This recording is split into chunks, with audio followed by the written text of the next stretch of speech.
ప్రవర్తించడం మొదలు పెడుతుంది. అంటే లోపల తనకు బ్లడ్ క్యాన్సర్ పెరిగిపోతున్నా కానీ పైకి మాత్రం తను ధైర్యంగానే ఉన్నట్టు, ఎవరికి ఏ విషయం చెప్పకూడదన్నట్టుగా ఉంటుంది. ఒక రోజైతే పారిజాతం బయటికి వెళ్తుంది.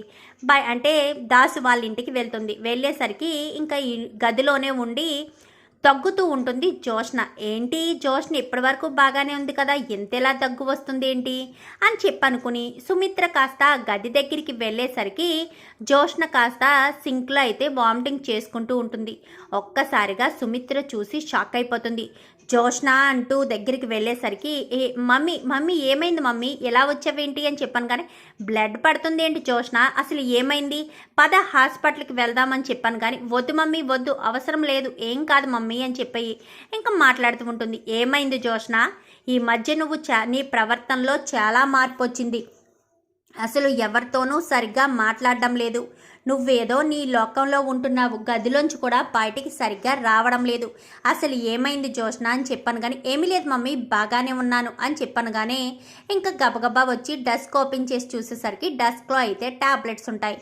ఏంటి జోష్న ఏంటి ట్యాబ్లెట్స్ అని చెప్పాను. కానీ ఏమీ లేదు మమ్మీ, అవి ఫేషియల్కి సంబంధించినవి అనగానే ఫేషియల్కి సంబంధించినవి ట్యాబ్లెట్స్ ఉండవు, అవి క్రీమ్స్ మాత్రమే ఉంటాయి, నాకు తెలియదు అనుకుంటున్నావా, ఏం జరిగింది జోష్న అని చెప్పాను. కానీ ఇక జోష్న కళ్ళల్లో నీళ్లు వస్తూ ఉంటాయి.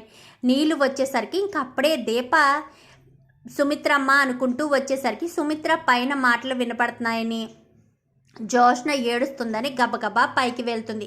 పైకి వెళ్ళేసరికి ఇంకా బయటే సుమిత్ర దీప నిలబడిపోయి ఉంటుంది.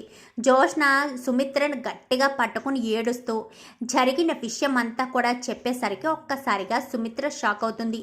ఏంటి జోష్న ఏంటి నువ్వనేది, నీకు బ్లడ్ క్యాన్సర్ ఏంటమ్మా, నువ్వు త్వరలోనే చనిపోవడం ఏంటి, అసలు నువ్వు చెప్పేదేంటో నాకు అర్థం కావట్లేదు అని చెప్పాను. కానీ నిజమమ్మా, నిజంగానే నాకు బ్లడ్ క్యాన్సర్, నేను చనిపోబోతున్నాను, అందుకే బావని పెళ్లి చేసుకోవాలన్న ఆశను కూడా చంపేసుకున్నాను.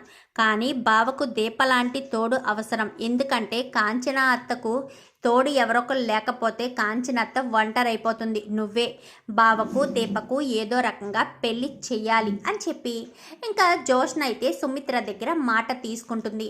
అది ఎలా సాధ్యపడుతుంది, దీప కార్తీక్ని ఒక శ్రేయోభిలాష్ లాగే చూస్తుంది తప్ప పెళ్లి చేసుకోవాలన్న ఉద్దేశం దీపకు ఎప్పుడూ లేదు కదా అని చెప్పాను. కానీ ఎప్పుడూ లేకపోవచ్చు మమ్మీ, ఇప్పుడు నువ్వే వాళ్ళిద్దరి పెళ్ళి దగ్గరుండి జరిపించాలి, బావ ఒంటరిగా ఉండడం నాకు ఇష్టం లేదు, నేను చనిపోతే బావంటే నాకు ఇష్టం కాబట్టి బావ కడుపునే బిడ్డలా పుడతానేమో, దయచేసి వాళ్ళిద్దరికీ పెళ్ళి జరిపించు మమ్మీ అని చెప్పి ఇంకా జోష్న అయితే సుమిత్ర దగ్గర మాట తీసుకుంటుంది. ఇంకా అప్పుడే దీప మాటలన్నీ విని సుమిత్రమ్మ అంటూ వినిపించలేనట్టుగా లోపలికి వస్తుంది. ఏమైంది జోష్న, ఎందుకు బాధపడుతున్నావని చెప్పాను. కానీ ఏమీ లేదు దీప, నేనెందుకు బాధపడుతున్నాను, అయినా నేనెందుకు బాధపడతాను అంటూ ఇంకా చాలా కోపంగానే అంటుంది. అయినా నువ్వు నా గదిలోకి ఎందుకు వచ్చావు దీప అంటూ మాట్లాడేసరికి సుమిత్రమ్మ గారి కోసం వచ్చాను అని చెప్పాను. కానీ ఇంకా సుమిత్ర సరే నువ్వు రెస్ట్ తీసుకో, నేను బయటికి వెళ్తానని చెప్పి బయటకు వచ్చేస్తుంది. బయటికి రావడంతో సుమిత్ర కళ్ళల్లోంచి నీళ్లు చూసి ఏంటమ్మా, కళ్ళల్లోంచి వస్తున్న నీటిని దాచుకుంటున్నారు కదా, నేను అంతా విన్నాను, జోష్న చెప్పిందంతా కూడా విన్నాను, జోష్నకున్న ప్రాబ్లం గురించి కూడా నేను తెలుసుకున్నాను అని చెప్పనేసరికి ఒక్కసారిగా సుమిత్ర షాక్ అవుతుంది. ఏంటమ్మా ఏంటి మీరనేది, కార్తీక్ బాబుకి నాకు పెళ్ళేంటమ్మా అని చెప్పాను. కానీ దాని చివరి కోరిక నువ్వు విన్నావు కదా, నువ్వే కార్తీక్ని పెళ్లి చేసుకోవాలి, మీ ఇద్దరి కడుపున తను పుట్టాలని అనుకుంటుంది అని చెప్పి మాట్లాడేసరికి ఇంకా కార్తీక్ని దీపను తీసుకుని గుడి దగ్గరికి అయితే వెళ్తుంది సుమిత్ర. అయితే ఇంకా ఇద్దరితోనూ మాట్లాడుతుంది. ఏంటత్త ఏంటి నువ్వు మాట్లాడేది అని చెప్పాను. కానీ జోష్న అని చెప్పనేసరికి జోష్న అయితే వస్తుంది. అప్పటికే జోష్న ఒళ్ళంతా కూడా ఒక ముసలి వాళ్ళకి కొంచెం ఏజ్ పెరిగే కొలది ఒళ్ళంతా ఎలా ఒళ్ళిపోతూ ఉంటుందో ఆ రకంగా ఒళ్ళిపోతుంది.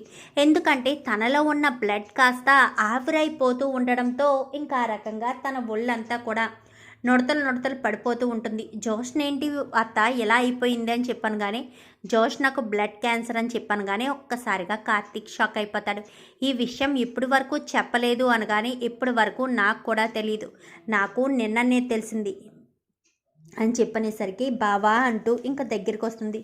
జోష్న ఏంటిదంతా అని చెప్పాను కానీ నా తలరాత బావ, నిన్ను పెళ్లి చేసుకోవాలనుకున్న నా కోరిక నెరవేరక ముందే నేను చనిపోతున్నాను.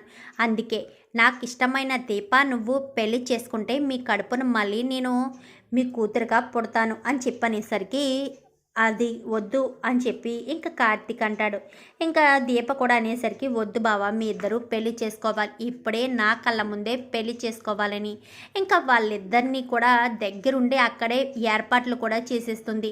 వెంటనే పంతులు గారు మంగళసూత్రం అనగానే మంగళసూత్రం తీసుకొచ్చి ఇచ్చేసరికి కట్టు బావ దీప మెళ్ళలో తాళి అని చెప్పనేసరికి ఇంకా జోష్న ఎదురుగుండానే దీప మెళ్ళలో తాళి కడుతూ ఉండగానే ఇంకా జోష్నకు పెద్దగా బ్లడ్ వామిటింగ్ అయ్యి ఒక్కసారిగా కిందకి కుప్ప కూలిపోతుంది.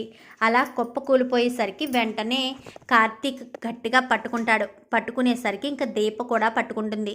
ఇంకా దీపను ఇటు కార్తీక్ చేతిని ఇద్దరి చేతుల్ని ఒకటిగా కలిపి ఇంకా కార్తీక్ ఒడిలోనే జోష్న అయితే కన్ను మూస్తుంది. ఇంకా రకంగా జోష్న చనిపోయి దీప కార్తీక్లను అయితే ఒకటి చేస్తుంది. చూద్దాం మరి రాబోయే ఎపిసోడ్స్లో ఏం జరుగుతుందో. వీడియో నచ్చితే లైక్ చేయండి, ఛానల్ని సబ్స్క్రైబ్ చేసుకోండి, పక్కనే ఉన్న బెల్ సింబల్లో ఆల్ పై క్లిక్ చేయండి. ఎలా చేయడం వల్ల అందరికంటే ముందుగా చూడవచ్చు.